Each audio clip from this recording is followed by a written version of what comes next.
Hello. And welcome to Film Bastards. Good afternoon, good morning, good evening, and welcome people to episode 534 of Film Bastards. I am one of your co-hosts, Matt Foster, and as ever I am joined by... Folks, I can confirm that the M&S low alcohol Czech lager is pretty mid. Ian Loring, hi. Is it? It'll do. 2 out of 5 will not recommend. Just about. So we have Ian Loring. There's no Rebecca here quite yet. She's on her way home from work, but she's not seen one of the films we're reviewing yet. So that's all good. So she won't be joining us for Monkey Man chat, but she will be joining us for First Omen chat because it's horror, so Becky has to be on there. Yep. We'll have the usual what we've been watching bits and some trailers. There's actually been a couple so far this week. A bit of news and the usual bits. Go and listen to my friend's podcast, Rewatch Project, Entertainment Landfilm, his film, her movie. There's still episodes out there. And Chinstroker vs. Punter, who had a very fun Purple Rain episode out recently. That was a damn good listen. So yeah, go and check those out. That's admin done. Ian, what's been happening in the movie news this week? Fucking in it today, bud. In it. Well, I mean, for context, I think we recorded Wednesday last week, and it's now Monday. Yeah. So, I did look at that when I went, fuck, I've not watched an awful lot. Then I realised, it's because it's only been like 5 days since you recorded. Yeah, work schedules are work scheduling for us this week. Okay, so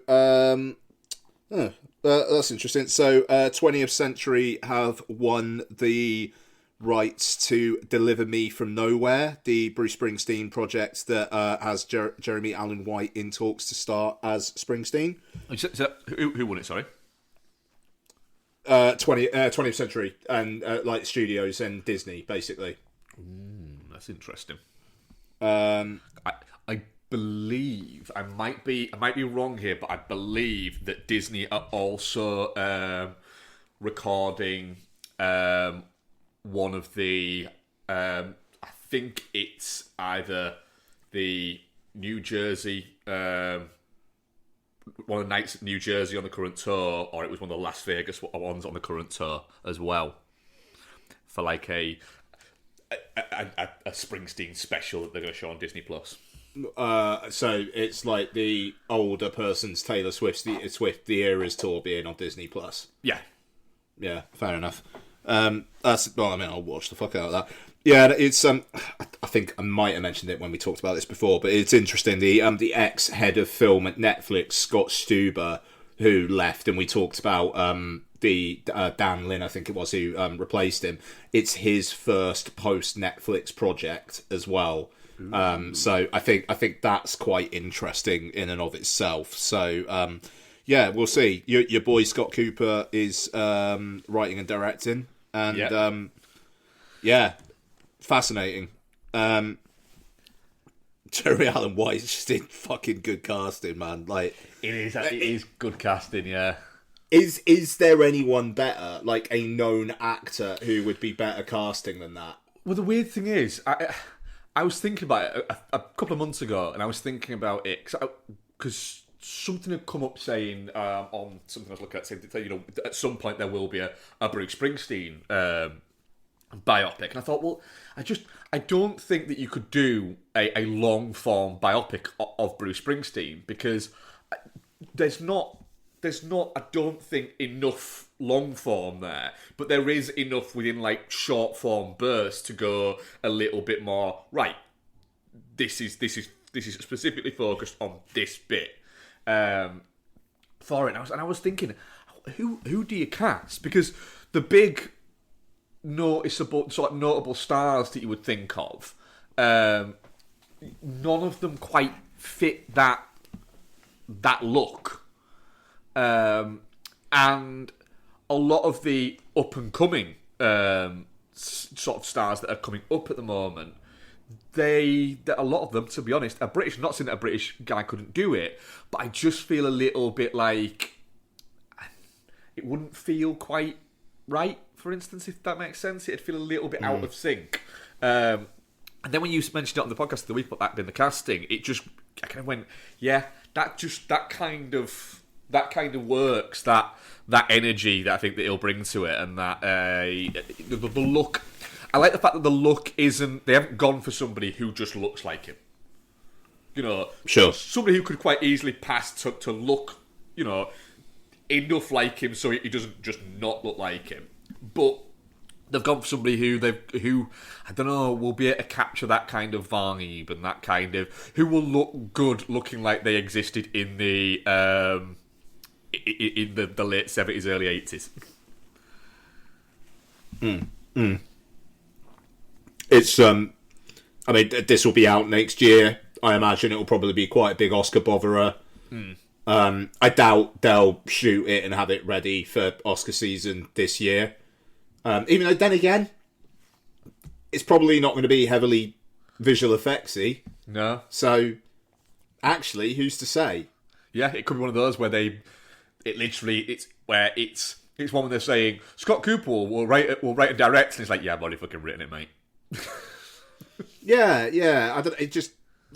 I kind of wonder if Jeremy Allen White maybe needs a little bit of time to get his head around the role, but we'll see. It basically, if it's not out like this around this Oscar season, it won't be out before Oscar season next year.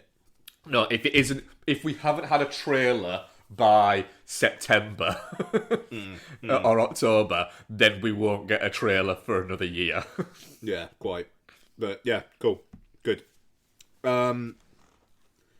Okie dokie. Also, Kevin Costner debuting Horizon: An American Saga Part 1 at Cannes. Out of competition. But, still, that is a splash. Kevin Costner has made some calls there, hasn't he? You'd think so. It's some real. I think it's some real BDE coming from Costner here. It is. It's Kevin Costner has just picked up his phone, shouted "Cannes" in it, and then all of a sudden someone's answering. You've gone, "I'm going to show my film at Cannes." And they've gone, "What?" I'm going to show my film at Cannes. Kevin Costner. And they've gone, "Okay." Apparently, Costner's showing his film here. It is. He has just decided he's going to because he's Kevin Costner.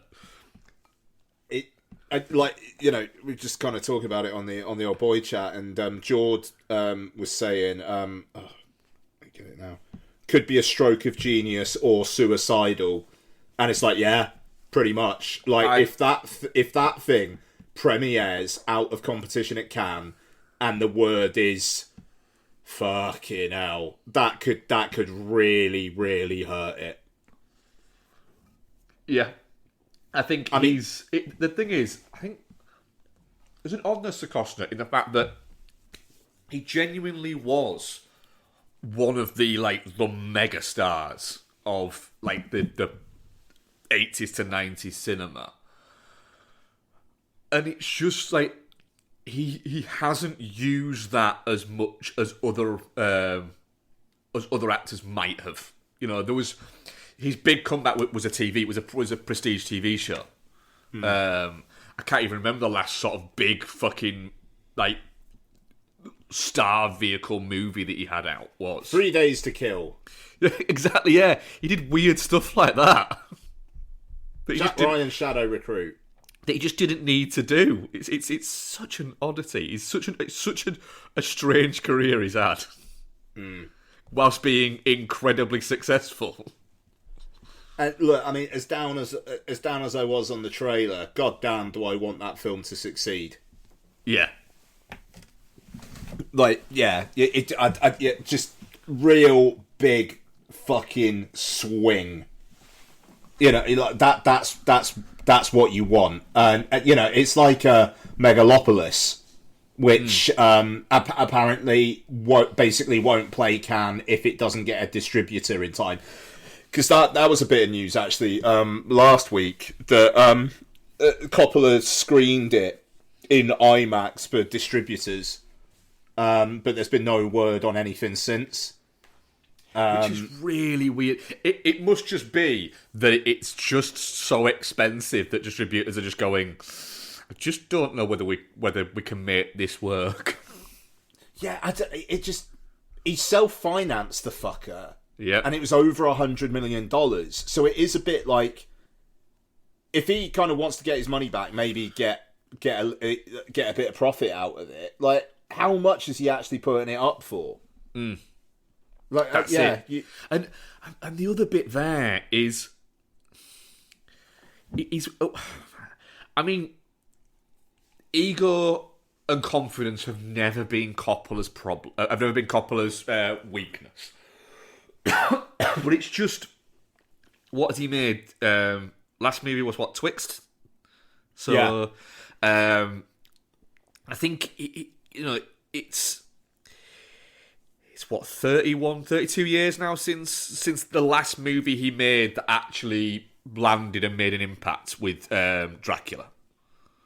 And he's not really made much, I think he's made like 4 or 5 since then. And none of them, really ever caught fire or anything like that, or even, that great, to be honest. I have a tattoo of Tetro on my inner thigh, so I don't know what you're talking about. My God, Tetra. God, yeah. Wasn't the one before that as well? No, it wasn't. It was you. Yeah, that was it. Rainmaker was decent. But, yeah, it's he's a guy who's had a fucking odd career. Just a really weird career. I mean, the most notable thing that I feel like he did in the noughties was what? Produce Jeepers Creepers. That, or didn't he also produce Sleepy Hollow? That's the 90s, buddy. Oh, of course it was 90s, yeah, wasn't it? Yeah. Yes, it would have been, wouldn't it? It would have been Jeepers Creepers.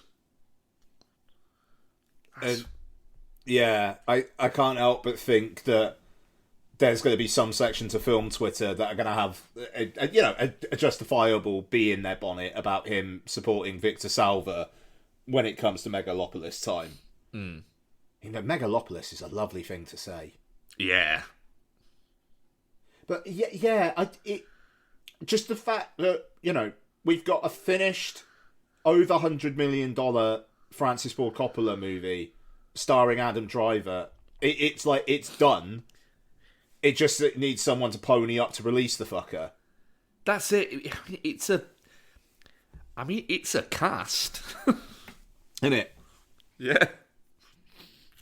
And I mean, that that's the thing, because it is like, it could be his last film. He hasn't directed something mega as such in so long that people were lining up to be in it. Yeah. I mean, the cast: Adam Driver, Natalie Emmanuel, Giancarlo Esposito, John Voight, Lawrence Fishburne, Aubrey Plaza, The Beef, Jason Schwartzman, Catherine Hunter, Talia Shire, Dustin Hoffman. I mean, that'll do. Yeah, that'll do nicely. It's one of those, like you say. It's a massive passion project that he sold off like something like, I think, 25% of his winery to make. So it's gonna be interesting when it comes out. Just whether or not it's any fucking good, to be honest. Yeah, I mean, it just, I don't know, man. Like, just God, you got to respect it. Yep, you've got to respect it. Like, yeah. Yeah, it's very much fuck it, I can, so I'm going to. Mike Figgis directed a behind-the-scenes documentary. The documentary will accompany the film's release and will feature interviews with George Lucas, Martin Scorsese, and Steven Spielberg. That might be just as good as the film. Well, quite. Yeah, just reading this off the Wikipedia. And on March 28th, 2024, a private screening of the film was presented to distributors at the Universal City Walk IMAX Theatre in Hollywood. Before the screening, Coppola and his longtime attorney, Barry Hirsch, a producer on the film, stated that they would not make a final decision where to debut the film until a distribution partner was secured and a firm rollout plan was put in place. Initial reactions deemed the film divisive, while some were mixed. Isn't that like basically the same thing? Though others were primarily of general bewilderment. Deadline Hollywood's Mike Fleming Jr. wrote the film is crackling with ideas that fuse the past with the future with an epic and highly visual fable that plays perfectly on an IMAX screen. The film was further described as a mix of Ayn Rand, Metropolis, and Caligula. Additionally, a film professional told IndieWire the film is about a civilization teetering on a precarious ledge, devouring itself into a whirl of unchecked greed, self-absorption, and political propaganda. I mean, I'm not sure you're going to get $120 million for that, Francis. No. But you've got to admire the fact that the guy's fucking, the guy has absolutely fucking just put his money where his mouth is, though. He's not self-financed a $600,000 fucking dollar movie and just got his mate screwed free. He's fucking gone for it. It's not Jack 2, jacked to the tits. Yeah. I mean, he might end up owning a mate Jack 2, jacked to the tits to pay for it. Ugh. Yeah. Starring, like, the best CG recreation of an actor of all time. It's like $120 million because that's how much it cost to reanimate Robin Williams. Yeah. Who will be in it'll be a buddy movie where his long lost brother is The Rock or something like that. Yeah, no, exactly. And it'll be just as hideous as we made it sound. I will just say as well, just as a tangent, The Rock saying he's not going to pick sides in this election because he feels that what is needed at the moment is unity and he has an important voice. Fuck off. Like, yeah, okay, are you sure it's not that a lot of Trump voters like you and you don't you don't want to go down that road? Are you sure? Is it not the fact that you're losing followers because you've become just a shill? Yeah, I don't know. There is very little kind of. He's very much look at me now. Please pay attention to me.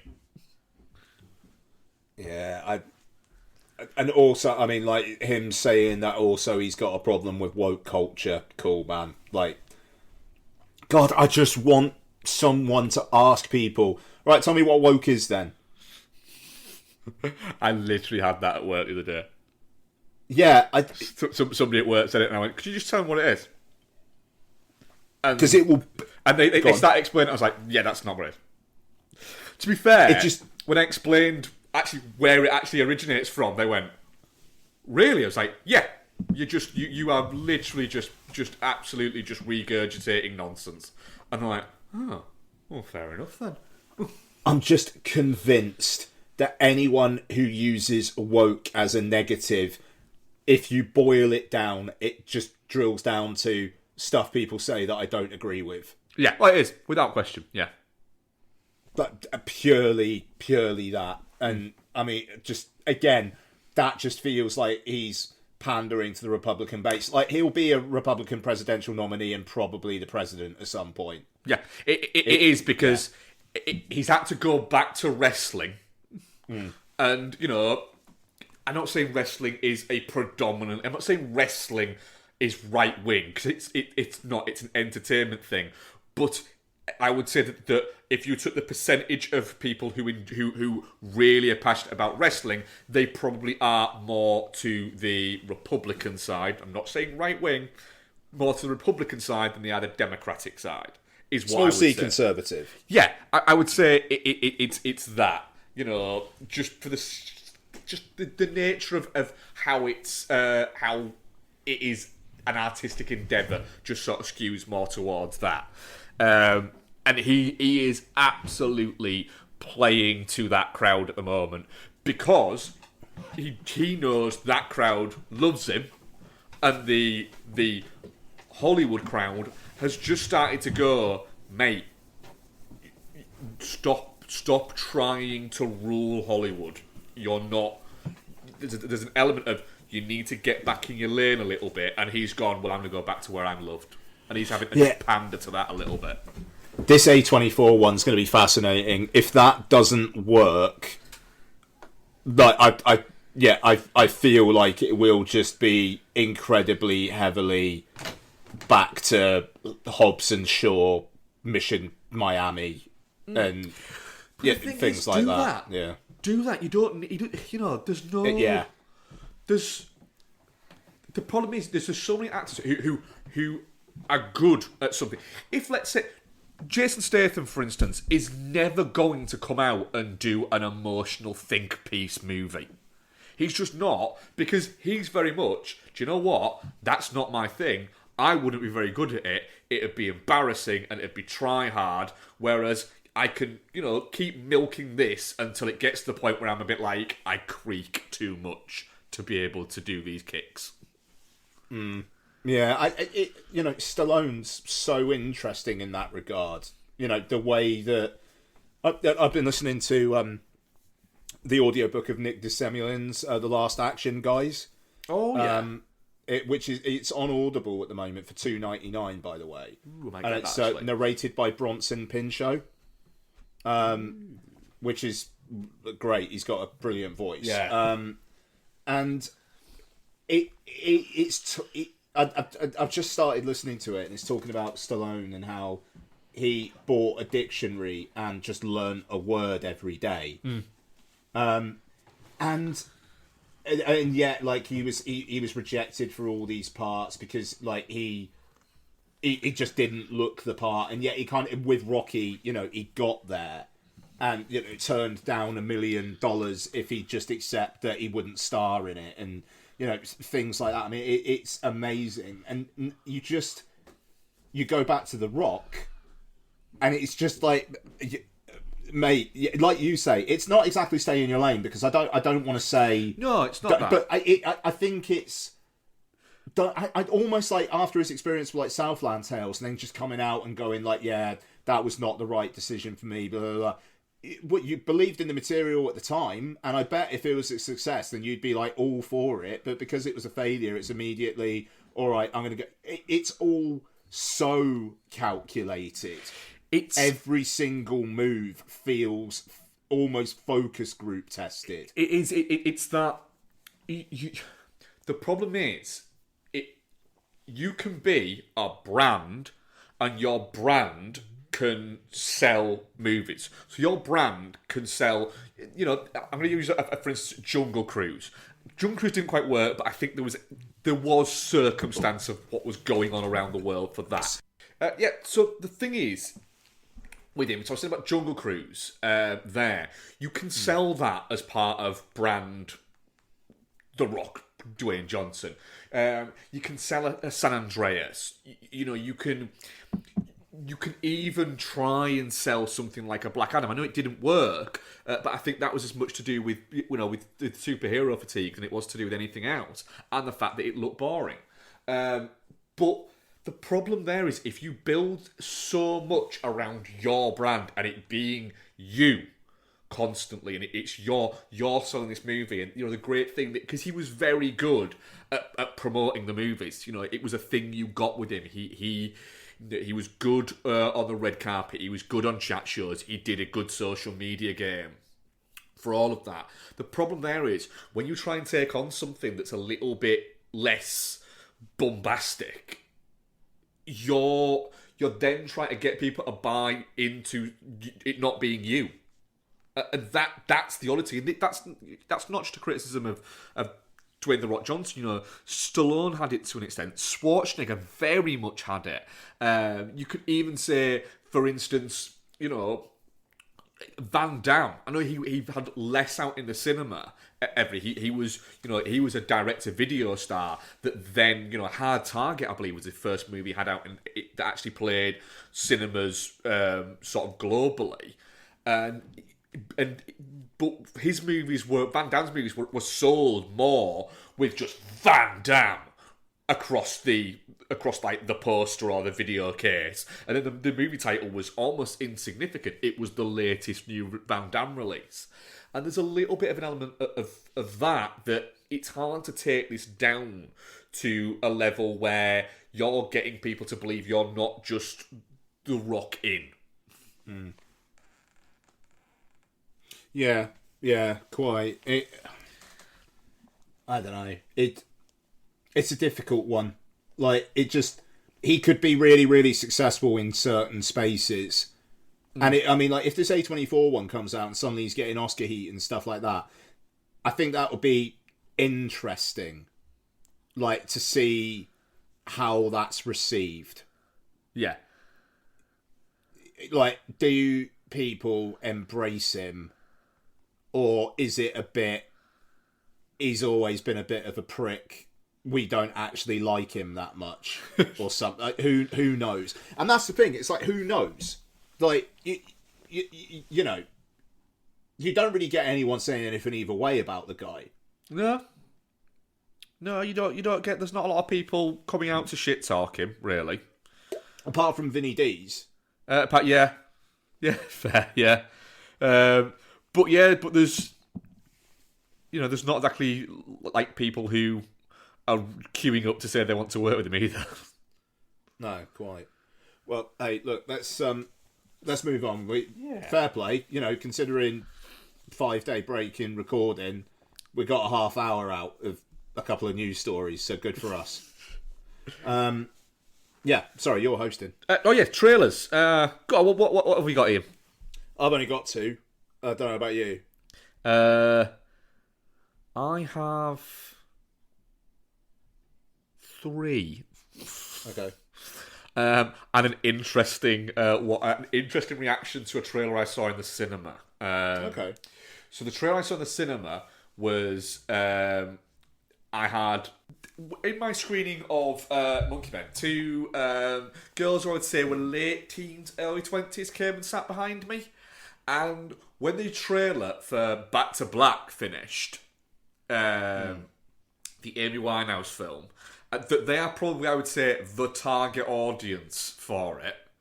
One of the girls turned to the other one and went, "That looks fucking shit." Oh, really? And I was like, okay, fair enough. Yep. I mean, it does look shit. But yeah, I've got 2. I think it's the same 2 as you've got here. Okay, so... Fly Me to the Moon. Yep.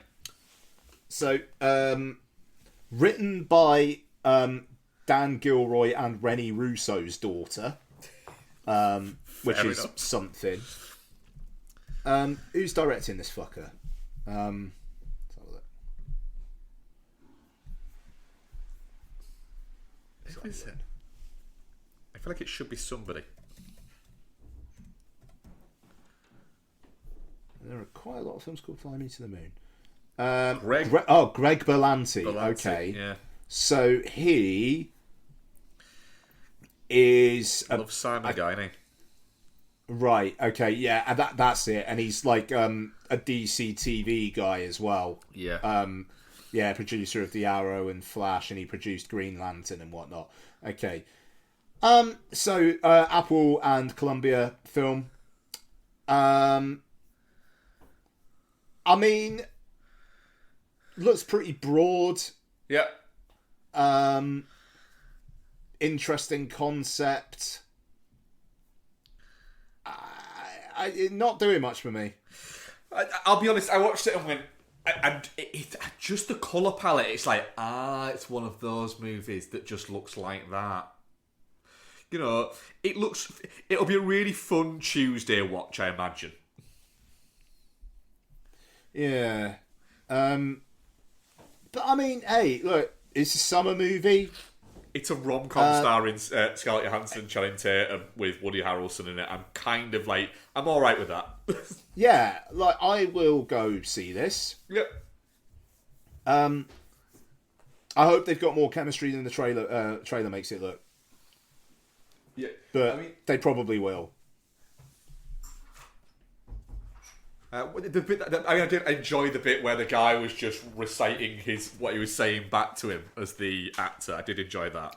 Yeah, that was good. Even though there was a little bit of Ben Affleck can't be in medieval times because he looks like he knows what a phone is. Yeah. There is a little bit of that with Channing Tatum where his reaction to that guy, I was a bit, nobody in that time period would do a reaction like that.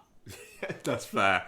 That The thing is, I'm halfway through a movie that I'll talk about next week that is a period piece set in the mid-90s, starring like kids from now in the mid-90s, and it's like, as a kid who was that age, around that time, I'm watching it going, yeah, no, you're acting like kids now, but just wearing Nike t-shirts. Yeah, like I'm like the trailer's playing with no sound on IMDb now, and he just did that reaction. It's just like, what? And it just, there's a bit of it just doesn't work. There's who knows? Who knows? Could be all right, but I think it will be a pleasant surprise if it's really good. Yeah, I'm just looking for entertaining more than anything else. Yeah, it's fair. Okay, and Maxine. Yep. Bloody hell. I mean, it looks like it's going for it. Big cast as well. Yeah, hell of a cast. Looks like West is just absolutely 80s homaging all over the place. And yeah, it doesn't look as scuzzy as I thought maybe it was going to. I don't know, like, but is it her actually like trying to be like, so she's in horror films, it's not necessarily she's in porno and like trying to make a name for herself. I thought it was because of X. I thought it was going to be yeah, you know. But yeah, real interesting. Good on them, Western Goth. That's an interesting creative partnership, and this looks like it's going to be a lot of fun. Yeah, it does. It's. I mean, it was another budget there. There's strong like Friedkin and De Palma vibes to this going on, and I'm kind of up for that. Just that Psycho 2 shot where there's like a person in the window in the house. That's great. That's man. I feel like there's going to be a fun people vibing on 80s horror wave where like in the run up to this as well. I feel like Ty West is probably going to be on the circuit talking a lot of horror in the build up. So, and that will be fun because this fucker comes out in the US in July. Yeah, I'm looking forward to it. Yeah, absolutely. It's a really good trailer, and Kevin Bacon as just like a slightly like seedy private detective who's like uncovering shit on her past. That's perfect. That's some real gold. Yeah, that is what the sort of roles Kevin Bacon should be playing now. Yeah, bloody right. So, Monkey Man is written and directed by Dev Patel and stars Dev Patel, Sharlto Copley, Peter Bash, Vipin Sharma, and other people that I'm not going to brutalise people's names. Let's see what IMDb says it's about. I did have this open a minute ago and then closed it for some reason. An anonymous young man unleashed a campaign of vengeance against the corrupt leaders who murdered his mother and continue to systematically victimise the poor and powerless. Kind of, yeah, I suppose, yeah. Ian, Monkey Man, what did you think? Yeah, okay.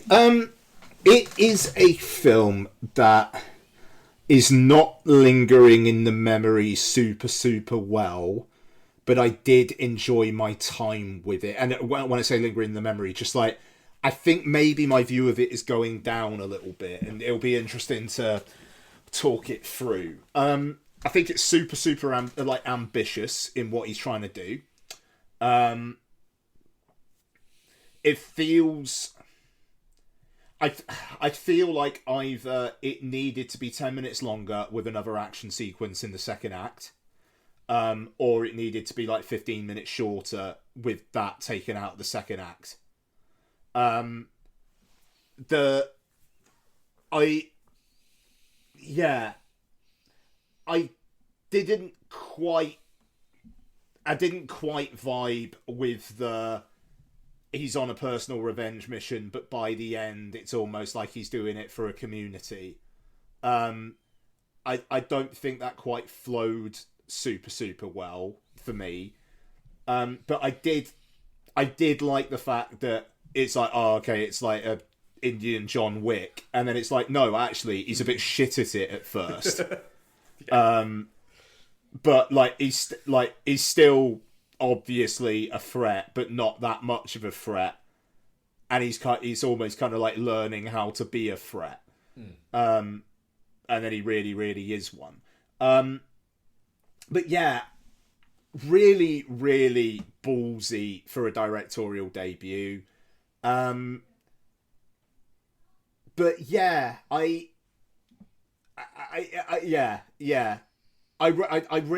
did like it. I feel like there's a shorter cut that kicks ass or a longer cut that's more involving. I don't know. What did you think? I'm very much on the same page there. What I will say here is I genuinely really hope that Dev Patel continues to direct movies, because it's his debut movie. I agree, yeah. An extra 10 minutes... Actually, I think it should have been 10-15 minutes shorter. It's too long. And it starts to... The thing is, there was no point where I wasn't enjoying it, but I was wanting it to just get to the fucking... Get to the fucking monkey. Yeah. Get to the last act. Says. And stop lingering in the middle act a little bit. I mean, how long is it between him getting like shot when he's on that roof and then who's ready for a fucking fight? Like, how awful impression of Sharlto Copley. But how long is that? I would say it is a good... I would say it's a good 30-35 minutes. Yeah. I was thinking 45, like... It's probably touching 35-40 minutes, I would say. And it's too long. Within that period, it necessarily doesn't feel baggy as such, but you are wanting to hurry the fuck up a little bit. But then I think because it's been really interesting before that, and then it's been really, then the ending is just really fucking good, and it looks really fucking good. It's a good looking movie. It's atmospheric. The use of the camera is really well done, and there's maybe, I think, one needle drop where I was a bit like, ugh, but then the rest of them are all pretty fucking good. It's not over. It doesn't get too much in your face, and I like the fact that because I was watching an interview with Dev Patel, and he was saying he very much looked at action movies and said there's nothing that I felt that my culture could identify with, and so he was saying, I had all these stories saying that I was trying to do Bond and all this stuff, and I was like, it's not necessarily that I want to do Bond. I want to be able to do an action movie that represents sort of my heritage, and he does that. It's a really well kind of set out. You've got to admire the fact that he's gone for it. He's not gone, well, fuck it, I'm going to set it in America, or I'm going to set it somewhere else. He's gone, nah, fuck it, I'm setting it in India. And he's used sort of, the Italian politics and bits like that to kind of tell a story. I agree. It's maybe not it's clumsily written, I think you could say. It scatters all over the place a little bit, but I think it gets its message down in the end. But it is pretty fucking badass when it wants to be.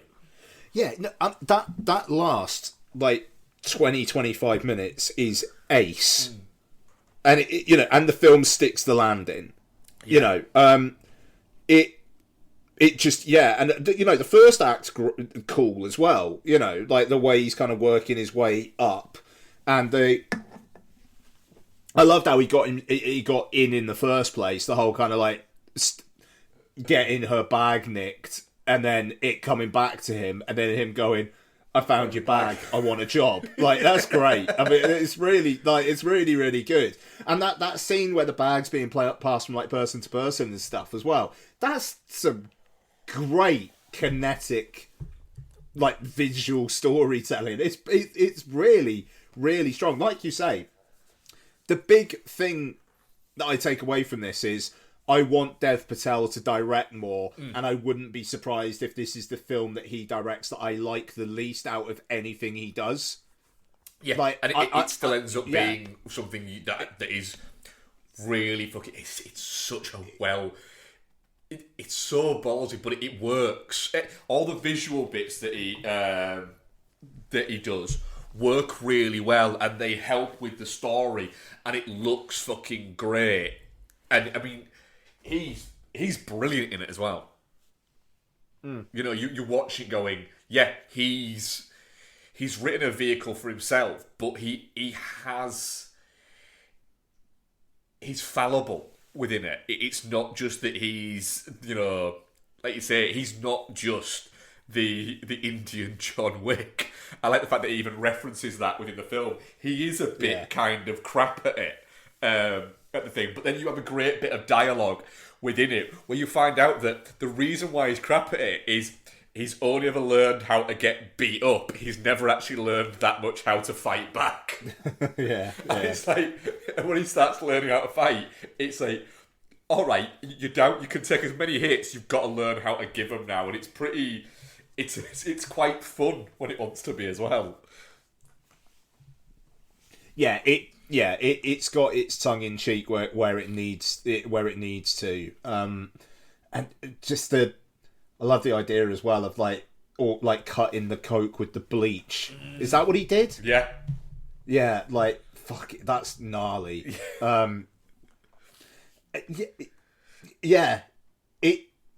It's pretty good. It's pretty good.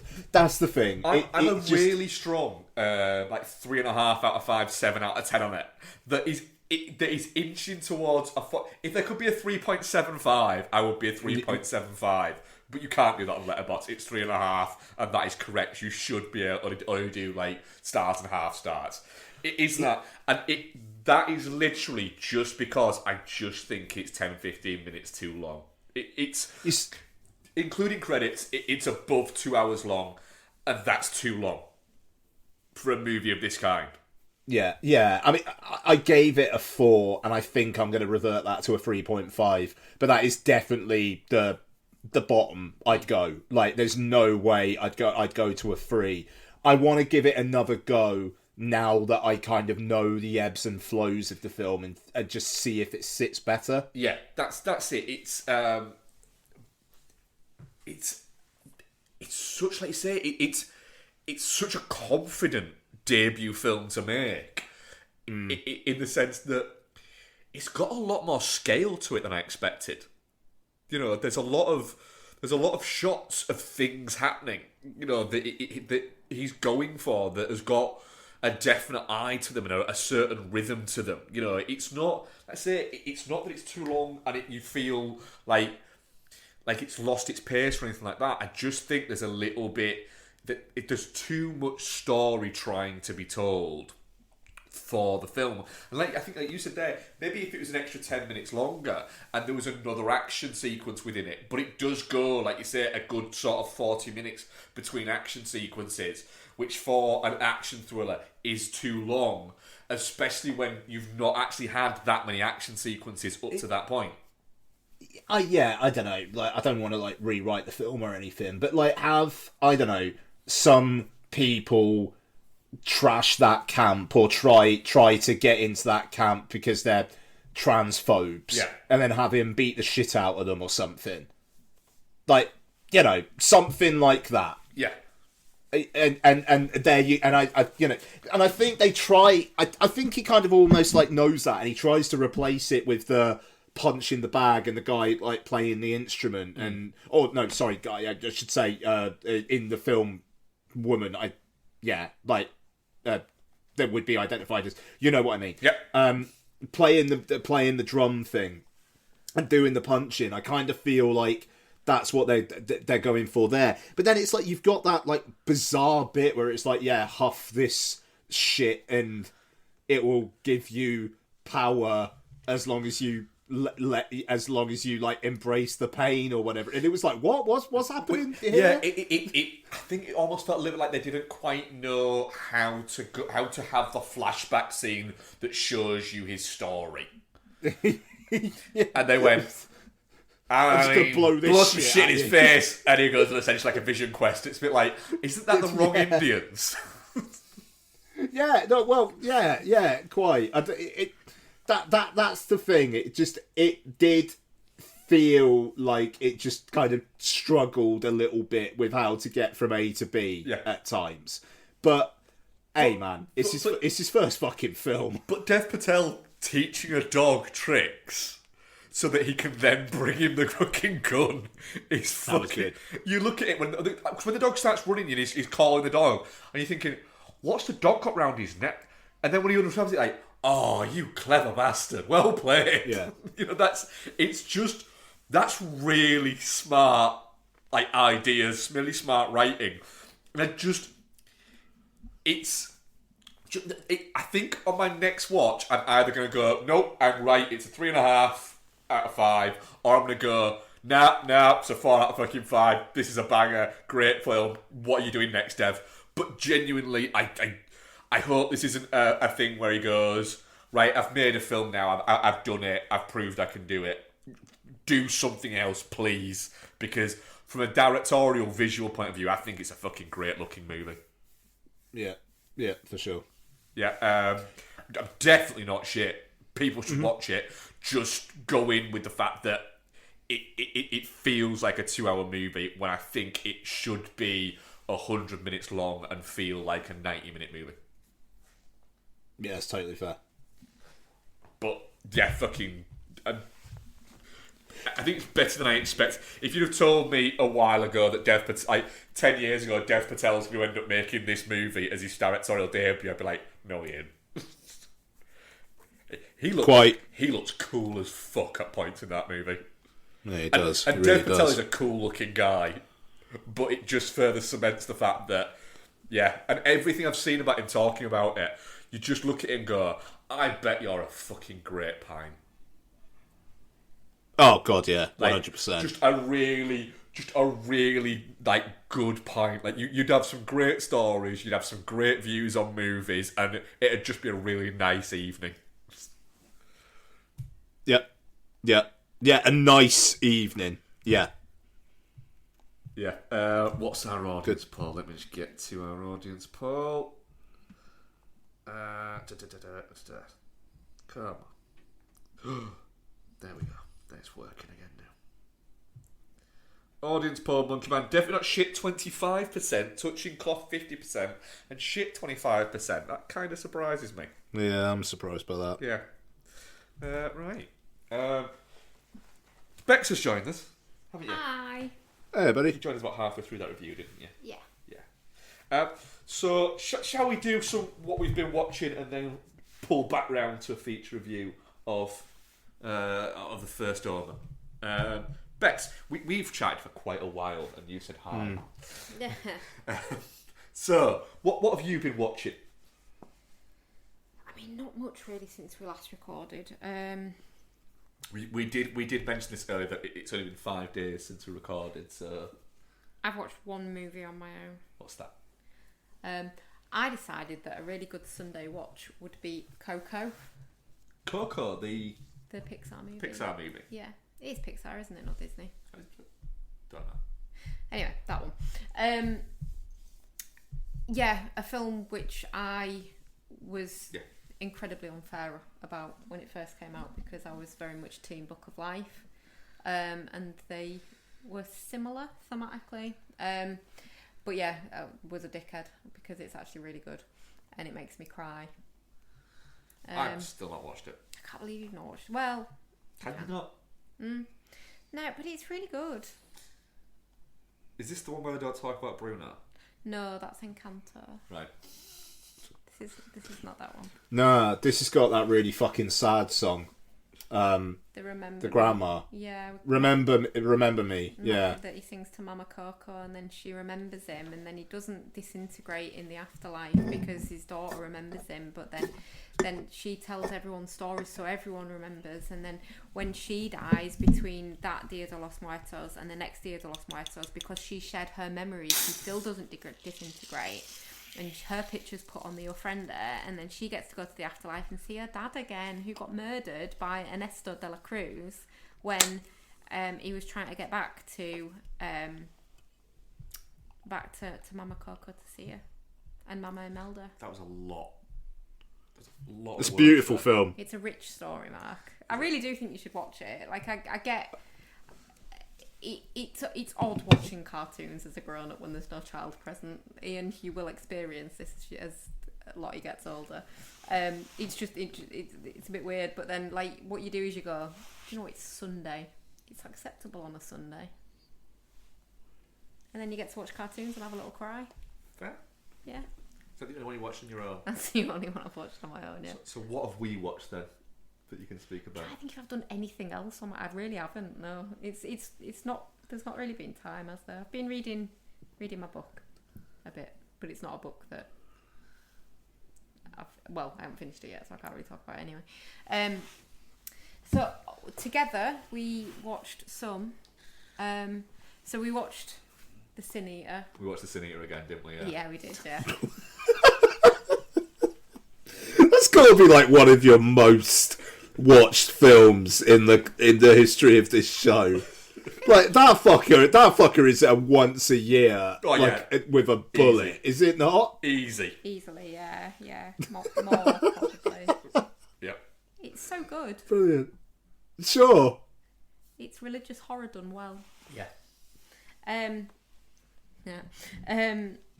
But yeah, it's just so fucking good, and every time I watch it, and every time I have to log it on Letterboxd as the order, it makes my blood boil a little bit.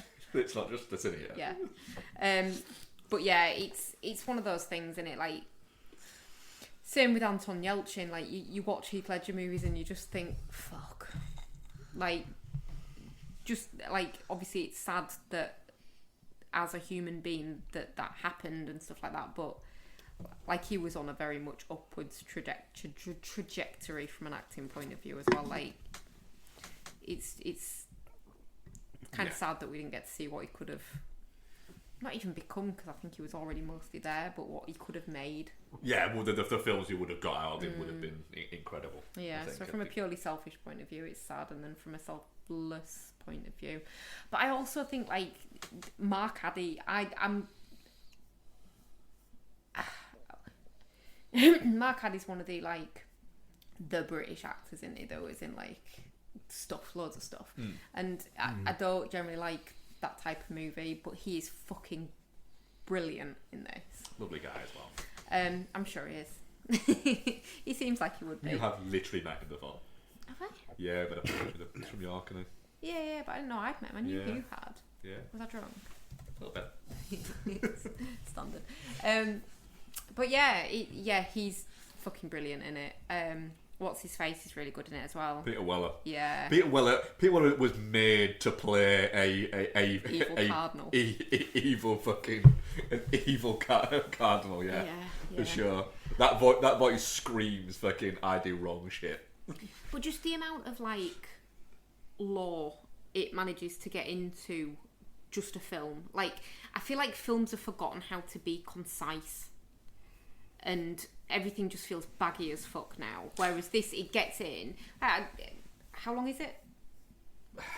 Hour 40. Yeah, and it tells a lot of story in that hour and 40. Like, you're in that world. It builds it very quickly, very well. I think what works often for films, not even specifically just that film, is if you basically go to your audience, look, I'm going to take you on a journey, you're either going to come or you're not, and then goes on that journey. What sometimes films can do is go, right, I'm going to take you on a journey, but the reason why I'm going to take you on this journey, let me just explain it to you first, it's for this, and this is why you're going to want to come on this journey. And you're going, alright, then they go, right, let's go. You're like going, well, you've already fucking told me how. And then it tries to take the journey, you're like, you explained it to me, I didn't want to go. Sounded shit. There was a lot of hiking. there was a little bit too much of that sometimes, I think, in films. And that's not just like a modern film problem, that is just a film problem. It seems to be more a modern film problem, though. I think a lot of time in modern films, it's writers want to tell you how clever they are. It's that... Well, I think as well, like, somewhere down the line, filmmakers seem to have got it in their head that 2 hours is your minimum that you're working towards. 2 hours is about the benchmark. Yeah. And it ain't.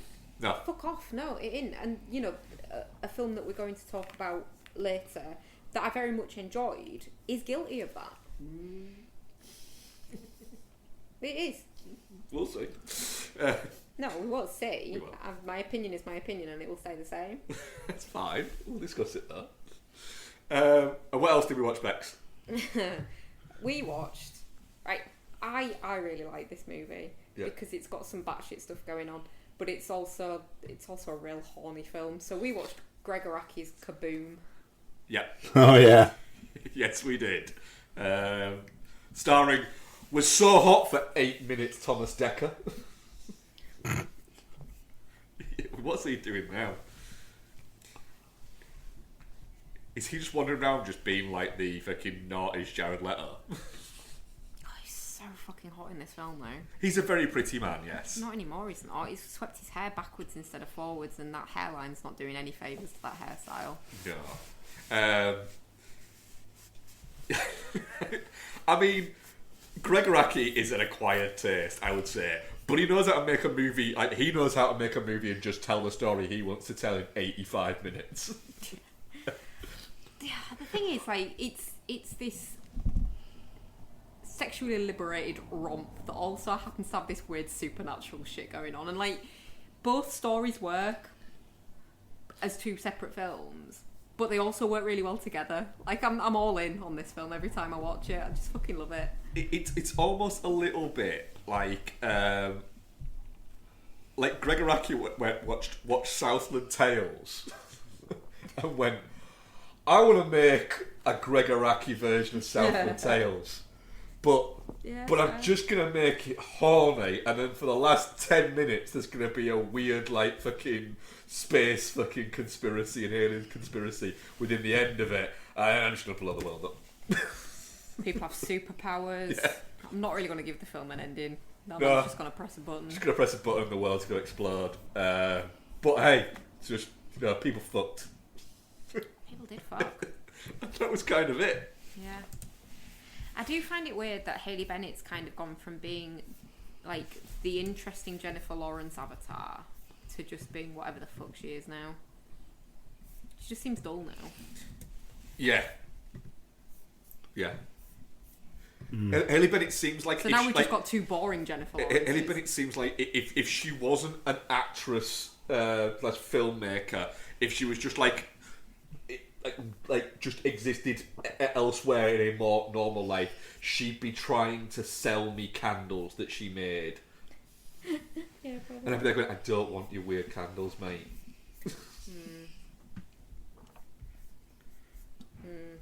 But yeah, it's a shame though. She was quite interesting for a minute there. Yeah, I did enjoy very much Kaboom.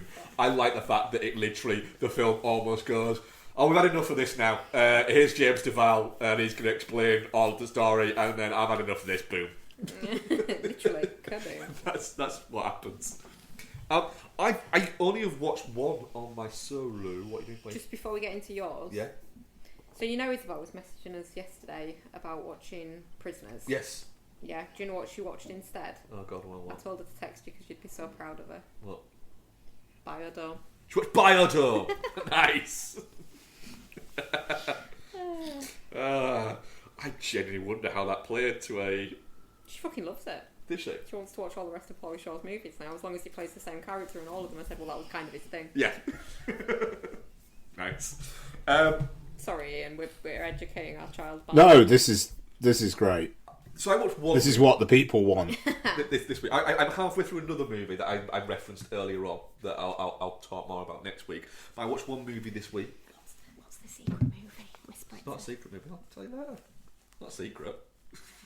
Yeah, but I heard about I also can't remember the title right got now. 90s kids in it that are noughties. No, well, now he's kids, but in 90s outfits. Yeah. Mm. Yeah. But I watched the 1985 James Spader movie, Tough Turf. Why are you looking at that, Lex? You're such a weird little guy. I mean, I'm looking at you like that as well. James Spader, 80s James Spader is a beautiful, wonderful thing. Literally, is a beautiful, wonderful thing to look at. And here, it's one of the few James Spader movies where he's not playing the asshole. Yeah. He's not playing the fucking piece of shit. Is he the good guy? He's the good guy. It's also got Robert Downey Jr. in it. Who plays, let's say you, Bex. He plays the drummer for the Jim Carroll band, and also James Spader's character's like high school friend, and it's James Spader plays a character called Morgan, who essentially he's now having to go to this inner city school, having grown up going to like the finest prep schools there, in America. Because his family have sort of fallen on harder times. Yeah. But it's not like a fish out of water film. It's more that he was a fish out of water at those prep schools. Yeah. And he's more suited to these schools because he gets into a lot of fucking trouble. But it's fun. It's a really fun movie. He ends up kind of having a relationship with the tough kid's girlfriend, and then just like everything just goes wrong from there. There is a batshit dance sequence. Nice. Where the girl that he's having this thing with, that's also the lead hoodlum's girl. They go to this like fucking club, and she does this dancing where she dances around the entire club as this song's going on, and it is unhinged. Okay, versus. Let's do a versus. The dance scene in this. Yep. Versus the BMX dance scene from last week. The BMX dance scene from last week is great. It's legitimately brilliant. But obviously unhinged because it's on BMXs. No, it works. Right, it's okay. just weird.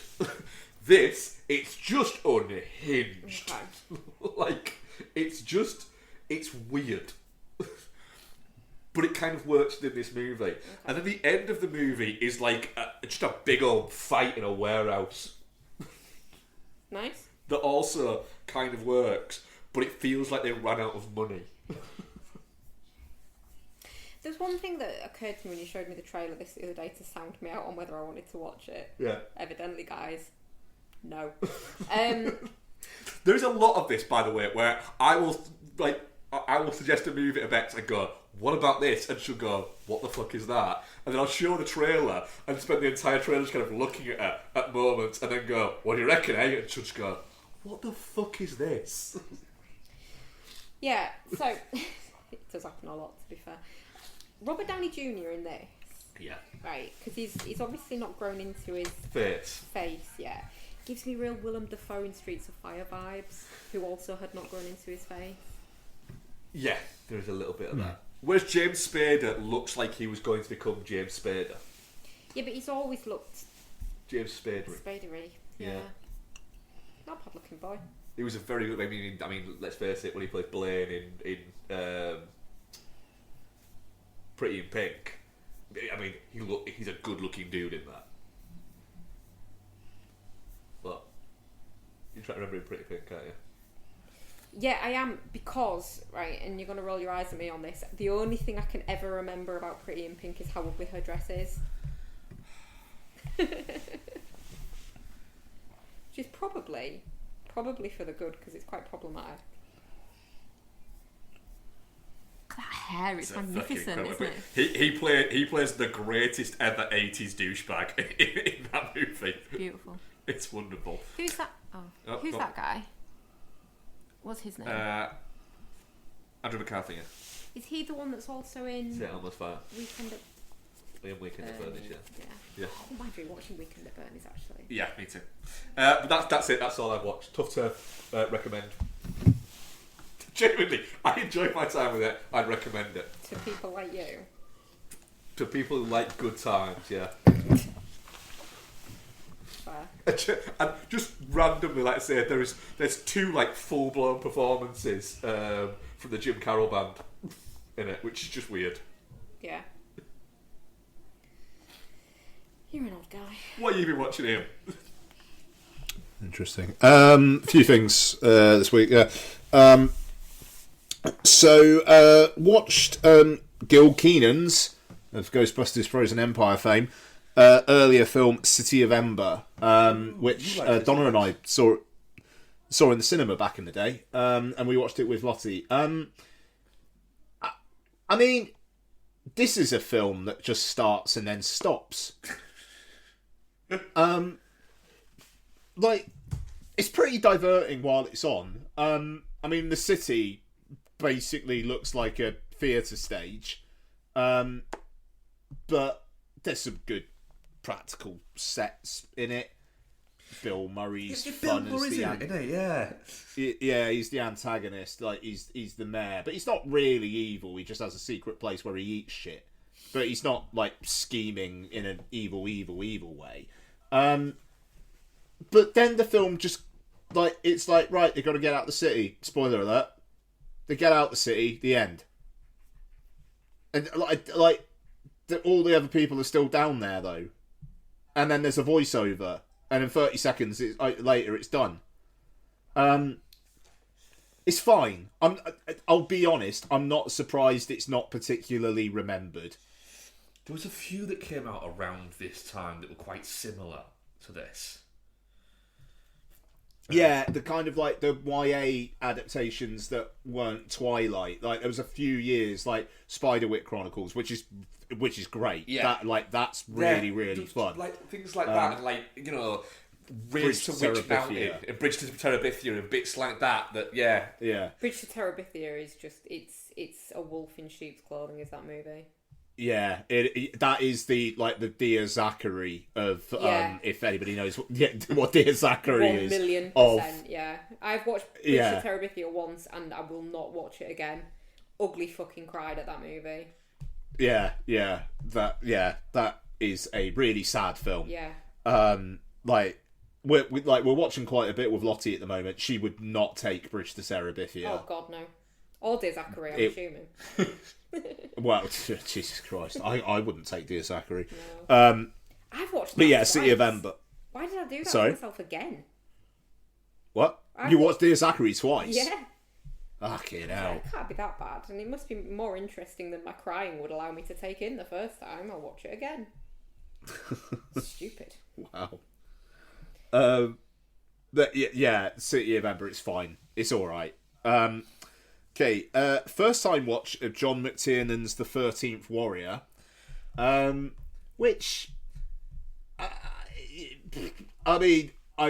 it's an hour and 45 minutes long, and I feel like there's a 3-hour cut of this that absolutely fucking slaps. I think there is. I think he has said that there is a much longer cut of it that will never see the light of day. Yeah, because it's John McTiernan. This fucker is like stripped to the bone. It feels like nothing but just the most essential plot and also any action. Everything else is cut out. And it's it's all right. It's fine. Antonio Banderas plays an Arabian dude. I'll be honest, he's basically browned up in this film. Like, it would not fly today. Omar Sharif's in it for the opening 10 minutes, basically as some, subtitles. He's just translating everyone. There's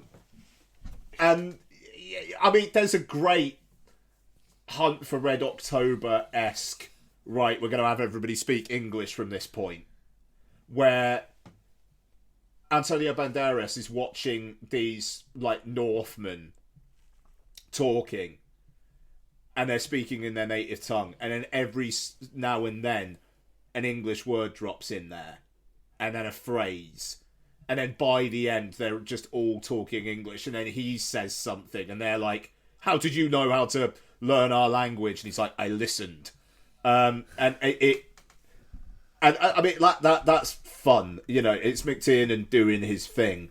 And, you know, and it's obviously, it's shot out in real locations and it kind of looks fucking miserable. Blank Check are doing it next week, and they've got David Lowery on talking about it, which I think is like an interesting choice of guest, considering like the Green Knight, and you know, I think it'd be interesting to hear his thoughts on the location shooting. It's what I always found bonkers about the 13th Warrior is it costs somewhere between about $90 million and $160 million, and it's like you feel like there should be more people in it than that. Yeah. It's a very, very sparsely cast film. I think Diane Venora of Heat fame is maybe the second build person. Yeah, and like she's in maybe 3 or 4 scenes. But I mean, like the central cast. I mean, like they're all right. Like Tony Curran, like however you pronounce his name, pops up as like one of the village people, and he's fun. Not village people, wait, the people of the village. But yeah, it's fine. It's fine. It does feel like a misfire, but then he also made Rollerball, so hey. So yeah, he managed to pull it back from the precipice of misery when he made Rollerball. Yeah, sure. Have you got to watch Rollerball soon then? I've seen it before. I will probably watch it before the Blank Check episode. Oh, let me know when that is, because I'll rewatch it. Jesus. All right. I mean, in the next couple of weeks. Well, hey, fucking love Rollerball. Fucking out. Right. And my final one. So yeah, caught up with Blue Beetle. Blue Beetle is a low-key charmer, and I wish I saw it in the cinema.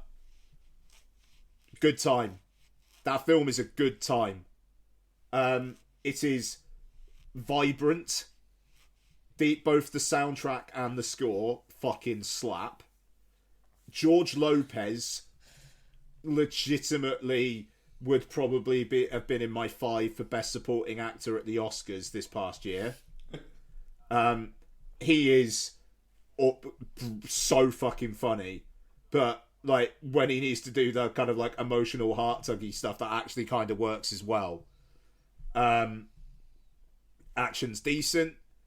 It plays its obviously lower than usual superhero movie budget well by focusing a lot on the family, and they stay with you. They do have a bit of an impact. It's a very family kind of film, but one that actually writes the checks it's trying to cash, or cashes the checks it's writing, I should say. The lad in the lead, his name, I'm gonna murder his name. Zolo Mariduena is very charming. He's got the he's hot, but he's also a little bit shy, maybe not the best with girls kind of thing down well. And Susan Sarandon is just a brilliant dickhead in like she's just playing a dickhead, and she does well with that. Adriana Barraza, Oscar nominee for Babel, plays, and I think she's second billed in this, plays his nan, who really, really, really likes guns. And that's alright. It's pretty broad. I stuck it on in front of Lottie. Didn't tell her what it was or anything. She was just on her iPad. 5 minutes in, she was just watching it and fucking laughing it up a storm. Nice. She fucking loved the nan and her gun.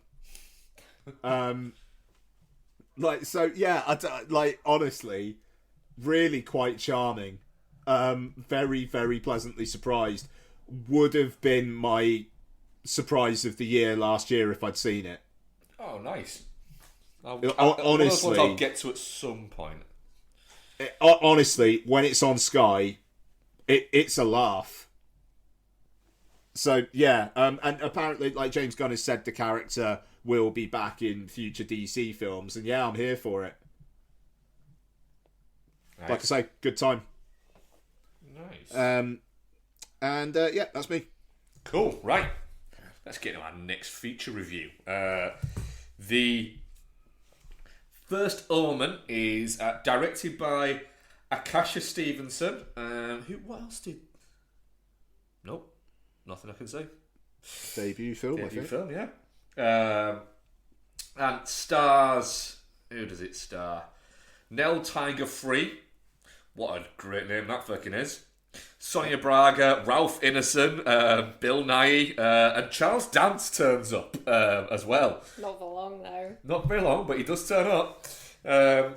What is it the story of? A young American woman is sent to Rome to begin the life of service to the church, but encounters a darkness that causes her to question her faith and uncovers a terrifying conspiracy that hopes to bring about the birth of evil incarnate.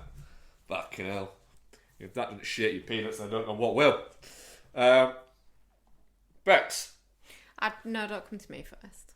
Ian. What did you think to the First Omen? Yeah.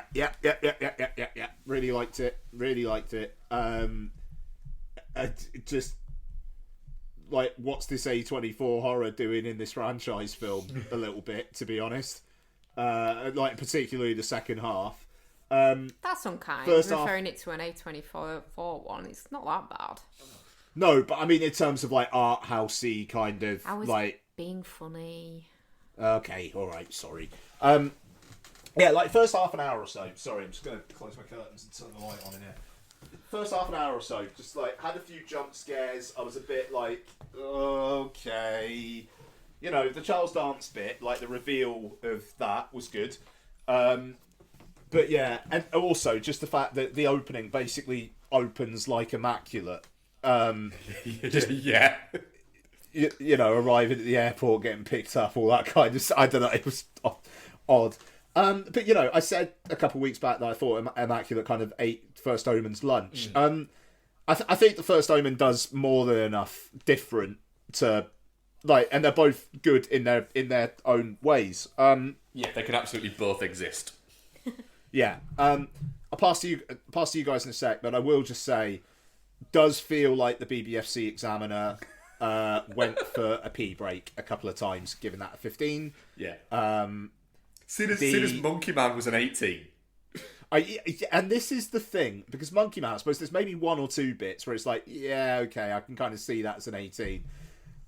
As soon as you've got a shot of like a Satan hand, like being birthed out of a very just their vagina, I'm just a bit. That was the scene where, obviously, because you'd said this to me before, and I was thinking, right, what's going to be the scene? And when it was that, I was like, oh, it's that. Like, how? Yeah. There is. You want to kind of sit down with the guy and go, admit it. You looked at your phone, didn't you? You were playing Candy Crush. I feel like because they re-rate films, like they have to re-rate films for like home entertainment releases, I feel like they're going to take another look at it and go, what the fuck were we doing? 18. Yeah. It'll be one of those of Glenn, what the fuck, dude? He's like, I'll be honest, I had a rough night. Yeah. But I mean, that's a ballsy image. You know, the whole, it turns out that she also was like marked for it. The fact it was actually played as a twist in the film was interesting, because I thought it was insanely fucking obvious from the off. Yeah. But, you know, that aside, yeah, man, kind of had its cake and ate it. It's both a prequel to The Omen and also could be the start of its own new thing. I'm a fan. Well done. Bex, what did you think to the First Omen? I thought overall it was really good. I very much enjoyed the bit where Charles Dance turned around and he had a slice of his head missing. That was great. It sets out its stall quite early in that sense of what it's going to be. I really appreciated the aesthetic that they'd gone for as well, keeping it very kind of, it looks like a 70s movie. Like if you watch The Exorcist, for example, and then watch that, you wouldn't think they were made as far apart as they are. And I said to you when we came out, Ralph Ineson is the most 70s looking man that you can probably find today. Yeah. I thought it was really good. I thought the story was... Ralph Ineson plays what people would say might be a young priest in the 70s. yeah. I thought the story was good. I thought like you say, Ian, the twist in Bunny Ears is not a twist. It's just... It's a thing that happens. It's a thing that happens. But I think it thinks it's a twist, and that kind of annoyed me a little bit. It does, because it just plays it like a reveal. Yeah. And I kind of hated that, because it's either dumb or it thinks its audience is dumb.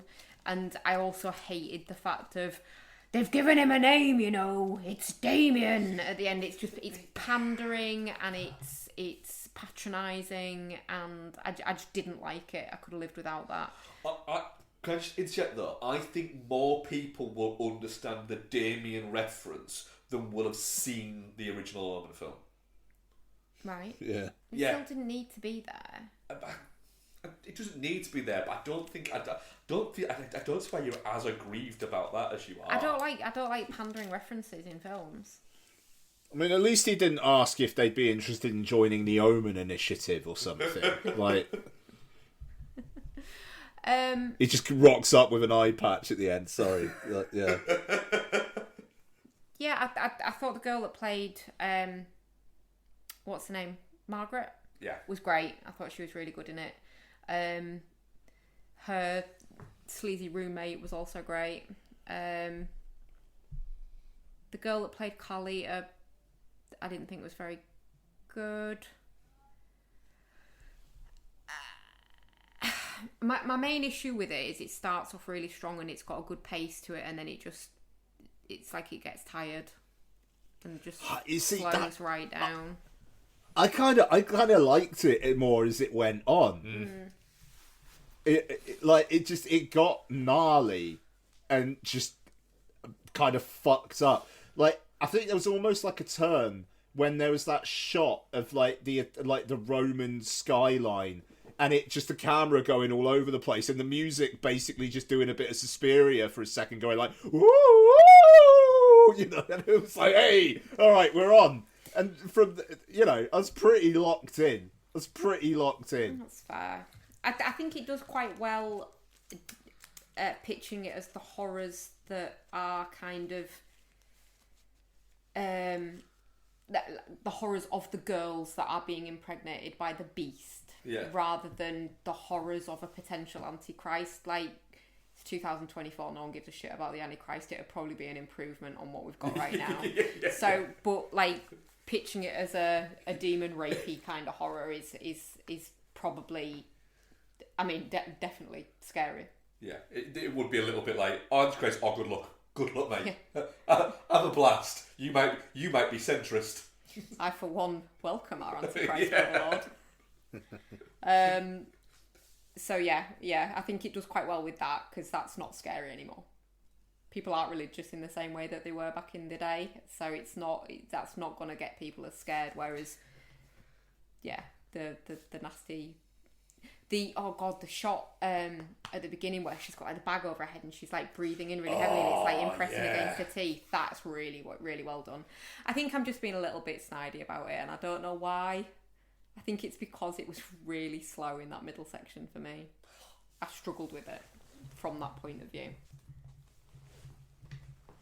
I really liked it. I like the fact that it's the First Omen could have been a oh, this is just another generic horror fucking look. People know this. We can just shit it out, and nothing matters. It doesn't matter if it's even that good or anything like that. But like the Exorcist one. Yeah, exactly. But like Stevenson they've got an eye for something. It's got a fucking vibe to it. There, I really like the atmosphere of it all, and I do think that specifically towards the second half of the movie, when it starts to just ramp itself up, I was there going, I'm more and more into this as it's just getting fucking not even weirder and weirder, but just more going, do you know what? By this point, I've got you, you're sat down watching it, so I'm going to show you what I want to show you, rather than showing you what you think you've come to see, which is just generic fucking blah blah blah jump scares, and it could have been just real Yeah. The problem is, I think with horror for the past 20 years, is it's either trying to be too fucking clever, and you've gone, right, you're not horror, you're just a thriller with a little bit of fake spookiness, or they've never stuck the landing. They've been good build up, good middle. Right, yeah, you could have done with going more batshit. I like the fact that it's clearly a bit that you didn't actually like that I thought was fucking brilliant. The bit when she gets out of the car and is essentially, because the gestation period from being impregnated to being to birthing just happens really fucking quickly, doesn't it? And she just starts becoming pregnant really fucking quickly. And you've got the whole very much the director's note to Nella Tiger Free would have been, watch Possession. Watch Possession. And she's watched it and gone, yep, I know what to do. And she has fucking understood the assignment massively there. And you as watch go, this is fucking great. This is fucking... This is... It's the type of horror movie that kind of got you into liking fucking horror and not just slashers. There's a world there that is for slashers, but there's also a world that has things like fucking Possession, like Deep Red and Suspiria and bits like that is a little bit more, alright, this is fucking just cool, rather than just being, this is fun. And that's, I think, what the First Omen's doing. And it's similar in the way that, Immaculate does that. But I think I will think that there will be people who went to see the First Omen thinking they were getting one type of horror and coming out of it going, what the fuck was that? and it having literally, the Pedro Pascal and fucking Nick Cage meme. Yeah. There will be literally bits like that where there'll be people who'll just be nodding going, yeah, that was fucking great. Because atmosphere at the wazoo. Oh yeah. The geographical shots and stuff, like the overheads of the city and stuff like that were great as well. It really is. It's a beautiful film. Just looks wise. The music's great. Yeah. And then when it ends, you go, I want to see the First Omen Part 2, where it's them going after her and she's got a fucking shotgun. I mean, I don't think that's the next film. I want to see that film, though. The next film was made a few years ago. No, there will be a First Omen Part 2. No, there shouldn't be. There better be. Yeah. Fucking great film. Really liked it. Oh, good. Yeah. Any more? Nah, it's really strong. And again, talking about dodgy cardinals earlier on, Bill Nighy. Yeah. Just... Also, yeah, as well, you are thinking when you see that the scalpel's gone out going, fuck, she's going to stab the baby. Yeah, I did want her to kill the baby. Well, there's a little film that you'll get on with later on when you watch it now. Oh, really? Well, wait and see. One thing I did think all the way through this... What? How come she got a cute little like skirt and jacket nun's outfit with like the small wimple, and then everyone else got the like just robes? Because she wasn't a full nun yet. Yeah, but neither was what's her face, sneaky bitch that she lived with. She got nunned up at one point though, didn't she? She got nunnified, which I think is what they call it. Well, sneaky bitch. Yeah, she went through nunnification. Yeah, but before nunnification, she wasn't wearing the cute little short jacket skirt situation. No, because she was. Yeah, but wait. Do you reckon it's because she was an American novitiate instead of a Roman novitiate? Yeah. We'll definitely be looking out for what else Nell Tiger Free does, because I thought she was fucking great in it. Yeah, she was great, actually. Like, and that scene that you really like, where she's just like fucking twitching and Twin Peaks dancing, like that takes some commitment. Does that, like, to not feel fucking stupid. No, and she fucking sticks the landing with it. Yeah, she does. Yeah, and also Akashi Stevenson will be looking out for what they do next. Oh yeah, because getting the atmosphere that she gets for it is brilliant. I believe she directed quite a few episodes of Legion. Okay. Which apparently was also quite a visual fun watch. Oh, I don't know if you're allowed to like Nell Tiger Free. She's a throner. She's a throner, yeah. I found that out before, yeah. Oh, she's in that Too Old to Die Young by Referentia. I wanted to watch that. Yeah, but yeah, we'll be looking out for that. But really, fucking, yeah.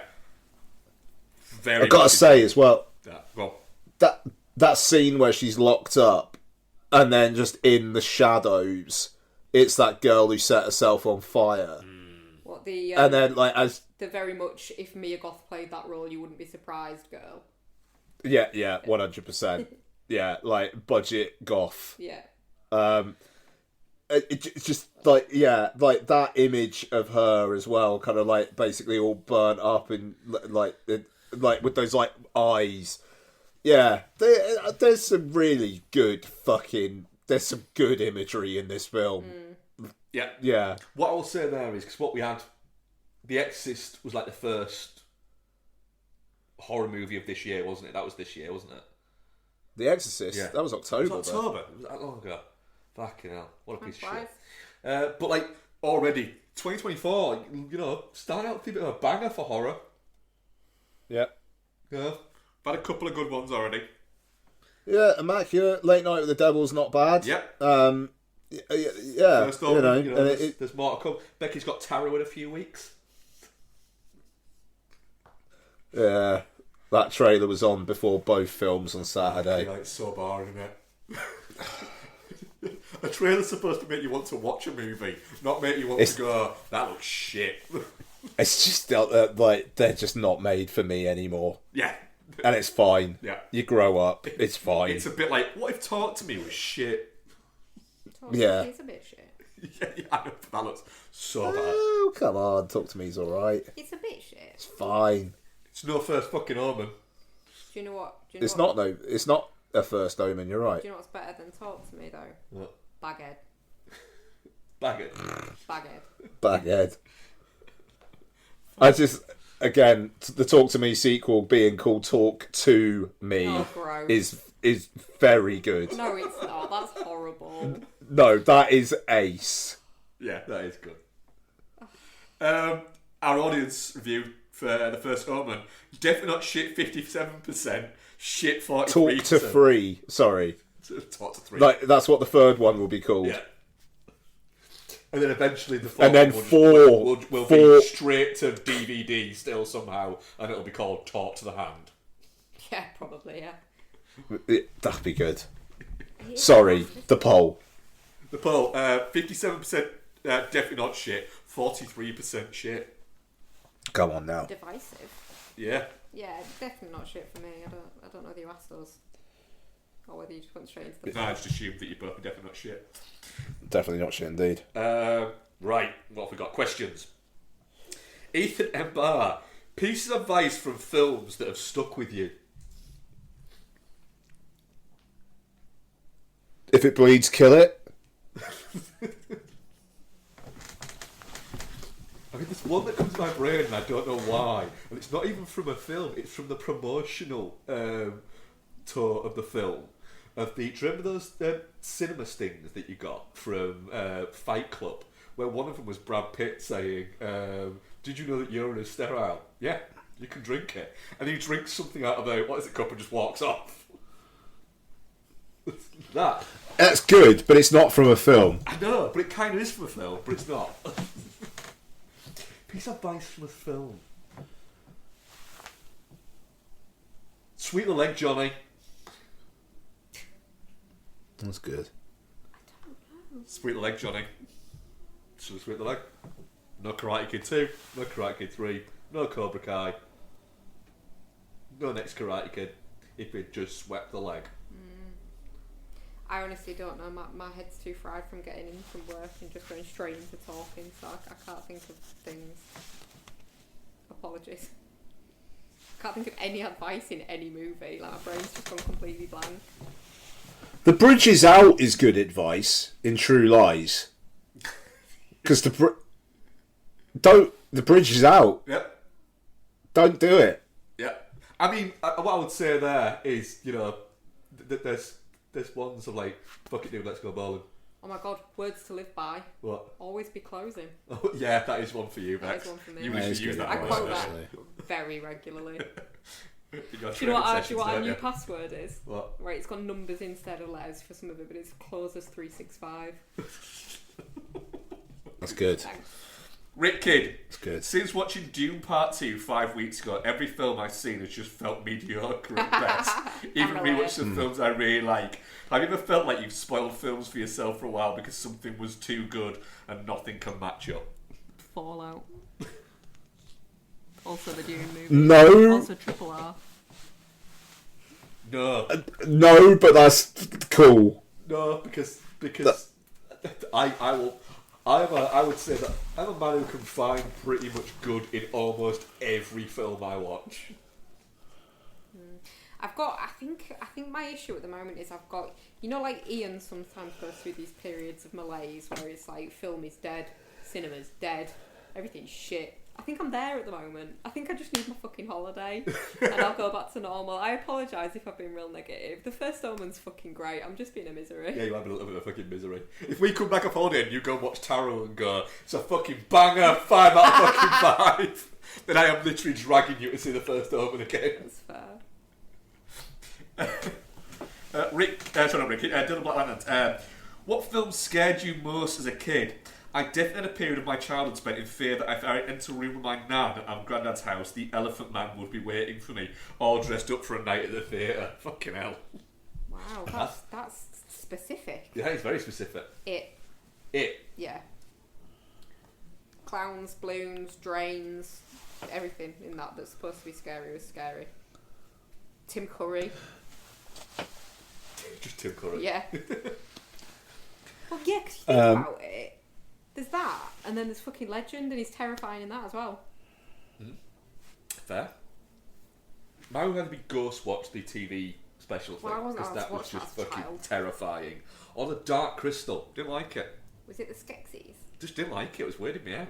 The Wiz as well. The Wiz. Yeah. All right, racist Mark. What? That's a scary film. I've never seen it. It's fucking freaky. Return to Oz as well. Basically Oz. Oh yeah, Feru's Vault, that one. Yeah. Yeah, that one's really scary. Yeah. Yeah. Weird fucking films. Anything with puppets. Ooh. Getting turned into Seafoam because I wasn't allowed the Disney Little Mermaid. I was allowed the Hans Christian Andersen Acura Little Mermaid, and that was horrible.